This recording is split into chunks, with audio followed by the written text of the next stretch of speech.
ओम शांति। आज 26 नवंबर 2021 है। आज का गुण है ईश्वरीय स्नेह। तो ईश्वरीय स्नेह क्या है, ये सुनते हैं। अव्यक्त बाप दादा की 3 फरवरी 88 की मुरली में बाबा ने कहा है कि जैसे बाप दादा के प्रति दिल का जिगर का स्नेह होता है, दिल का जिगर का स्नेह की जो निशानी है वो है अटूटता। बाबा के प्रति जो स्नेह है वो अटूट होता है और बाबा के साथ जो बुद्धि योग है वो भी अटूट होता है। तो ये जिगर का दिल का स्नेह होने के कारण से कोई भी शिक्षा या परिवर्तन के लिए कोई भी इशारा जो मिलता है वे कभी भी मिसअंडरस्टैंडिंग पैदा नहीं करेगा। उनके मन में यही सदैव भावना रहेगा कि बाप दादा जो कह रहे हैं वे सदा कल्याण है, इसलिए उसमें सदा अमल में आते रहेंगे। सुनते हैं आज का स्लोगन। त्रिकालदर्शी की सीट पर सेट होकर हर कर्म करो तो माया दूर से ही भाग जाएगी।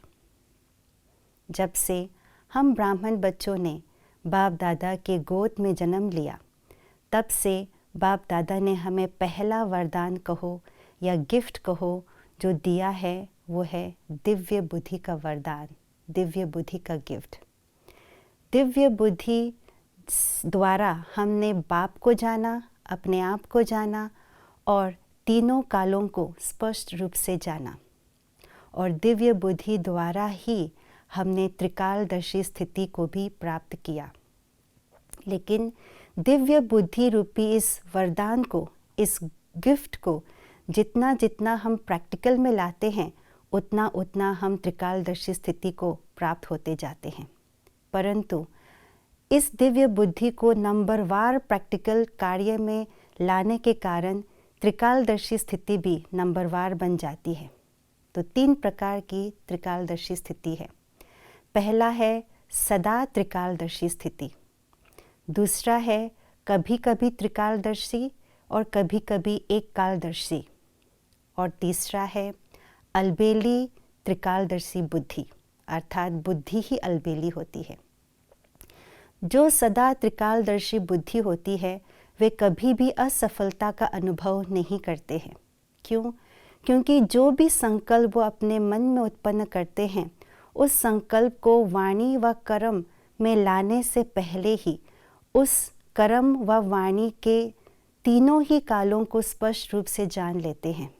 इसीलिए वे कभी भी असफलता को प्राप्त नहीं करते और जितना ही स्पष्ट रूप से प्रेजेंट मोमेंट को देख पाती हैं उतना ही स्पष्ट रूप से पास्ट और फ्यूचर को भी देख पाती है। इसीलिए माया के तीनों कालों को भी समझ जाती है, अतः वे दूर से ही माया को भगा लेती है। जो कभी कभी त्रिकालदर्शी कभी कभी एकालदर्शी होते हैं वे वर्तमान को स्पष्ट रूप से देखने के कारण वर्तमान में जो प्राप्ति होती है उससे संतुष्ट हो जाते हैं, और यदि वर्तमान में नुकसान होता है तो उससे प्रभावित होकर दिल से कष्ट भी हो जाते हैं, अर्थात वे एक रस को प्राप्त नहीं कर पाते। और तीसरा जो अलबेली बुद्धि है वे अलबेले होने के कारण से सफलता प्राप्त करते समय धोखा खा लेती है। इसीलिए हम त्रिकालदर्शी सदा के बने और माया को पहचान कर दूर से ही उसे भगा दें। ओम शांति।